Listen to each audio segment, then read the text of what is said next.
Hi, I'm Allred. Welcome to Inspired by Pinterest, where I browse around Pinterest looking for awesome creative pins that inspire me and hopefully you too, and bring them to life each week in this episode.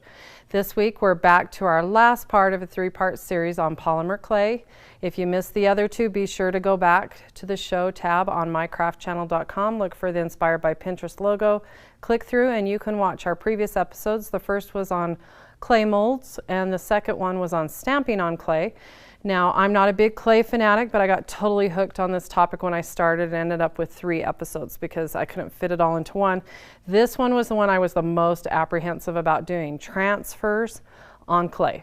Ended up being my all-time favorite. You guys are going to see why here in a minute. So first you're going to want to go to my pin board on Pinterest called Polymer Clay. You'll see a lot of inspiring ideas there. The first pin we're going to visit on there is actually from a website called savedbylovecreations.com. She gives a great step-by-step tutorial on how she created this beautiful antique looking necklace using the image transfer method.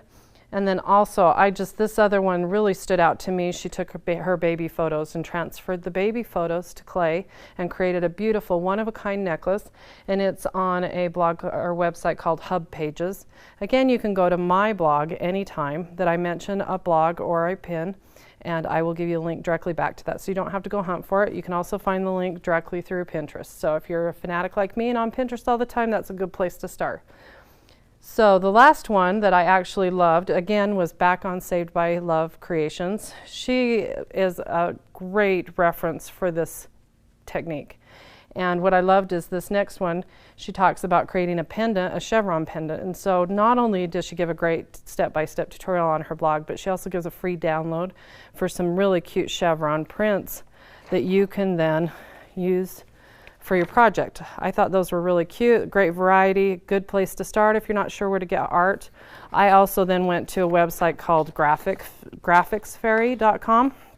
All of our artwork on there is royalty free, and you're welcome to pull that off and use it as you'd like. And I just had a lot of fun with pulling off images other than the baby photos. They're most from her website, which I really loved. I had a lot of fun playing with those. Now let's go ahead and get started now that I've shared those pins with you. This is a really fun project. You're going to want to start off with your Sculpey clay or Primo, which is made by Sculpey. You're going to want to condition it in the conditioning machine, or you can do it by hand by rolling it out and softening it up. You're going to want to roll that out at least a 1/4 inch thick. You can do it a little bit thicker if you prefer, so you have a nice flat surface. I'm going to start on my tile so that I can create my project right on the tile and put it in the oven or my little toaster oven, and I don't have to manipulate it with my hands. And I've deformed a lot of projects trying to move them, so it's nice to just start here, or an old cookie sheet works as well. So I've got that laid out. You're going to want to pick your image. Now these I printed off on my inkjet, will not work. There's something about it's water-based ink, it bleeds, it doesn't work. You're going to want to take these up to your local copy shop and make copies on the photocopier, whether in color or black and white. So that's what I did. I went ahead and made some copies for me to start with. And the reason being, I believe, is because copy machines or laser printers have plastic in the ink, is what I read, and it makes it so that this technique works really well on it. So I'm just going to go ahead and cut out this cute blue and white chevron. Doesn't have to be perfect. I love this technique. It really is a lot of fun. You're going to go ahead and just place it face down right on your clay. Now you're wondering, I'm putting blue on green, what's that going to look like? Well, we're going to find out. So you can buy awesome pearl inks. You're going to want to go ahead and spritz that with just water. Make sure you've coated it really well. Let it sit there for a little bit so that it soaks into that. And while it's doing that, I'm going to show you some beautiful transfers that I did. This is a beautiful sunflower from Graphics Fairy. This beautiful antique looking flower as well is from that website. I did try the baby photo. I did. The lighter one worked out much better than the darker tone one. So I would say this would be my fail. This would be my succeed. I was really excited how those turned out, and I just used a white clay for both of those. And then, of course, I'm addicted to the black and white. So you can do some amazing things with black and white graphics. I love this beautiful. I want to go ahead and have my mom make a necklace out of that. I thought it turned out really gorgeous. That same image I put on red and then add a little glitter to it. I love the way that looked. And then this beautiful, what do you call this? Houndstooth. And then I added one of my cute clay flowers to it to make a necklace. I think that's going to be stunning when I start wearing that. So now that we've let this go ahead and soak, you can see that the design is starting to show through. Make sure you've got a good wet surface. And then very similar to when I taught you the photo transfer technique on canvas, you're going to lightly rub your finger. Now don't apply any pressure because we don't want your cute fingerprint showing up in the design. And you'll see how those stray.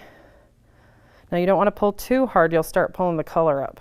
So I like to do it in a small circular pattern because it tends to pull up just the right amount of paper as you're doing that to reveal the beautiful color. And believe it or not, I thought the white would transfer, so I was excited to see it didn't. And then I realized the white is actually not an ink, it's just the paper. So I had a lot of fun playing with this.